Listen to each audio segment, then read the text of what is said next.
ফলতার নির্বাচন থেকে তৃণমূল কংগ্রেস প্রার্থী জাহাঙ্গীর খান নিজেকে প্রত্যাহার করে নিলেন।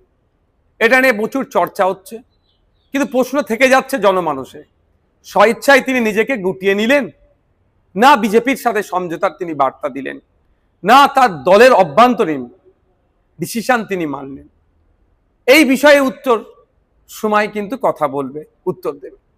কিন্তু আমার একটা জিনিস থেকে যাচ্ছে, আমার মনে হয় দুটো জিনিস খুব হতে পারে। একটা হচ্ছে বিজেপিকে সমঝোতার বার্তা, যে বিজেপির নেতৃত্ব, যে বর্তমান মুখ্যমন্ত্রী শুভেন্দু অধিকারী মহাশয় জাহাঙ্গীর খান সাহেব সম্পর্কে যে কথা বলেছেন, তিনি সেই বার্তা দেওয়া যে আমি তোমাদেরই লোক, তোমাদেরকে সুযোগ করে দিলাম। অথবা এটা হতে পারে তৃণমূল বিজেপিকে নতুন করে সুযোগ করে দিচ্ছে।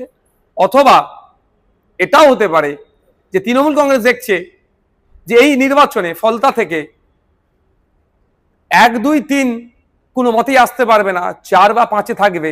সেই জন্যই নতুন করে আমার মুখ থুবড়ে পড়লে পার্টি ঘুরে দাঁড়াবার আর কোনো জায়গায় থাকবে না। ফলে এটাকে সুকৌশলে জাহাঙ্গীর খানের নাম দিয়ে এড়িয়ে যাচ্ছে। তবে সময় কথা বলবে। তবে তৃণমূল কংগ্রেস যে দুর্নীতি অন্যায় করেছে, সেই অন্যায় দুর্নীতির আর মাপ ক্ষমা বাংলার মানুষ করবে না। নতুন করে আর তৃণমূল কংগ্রেসকে বাংলার মানুষ চাইবে না।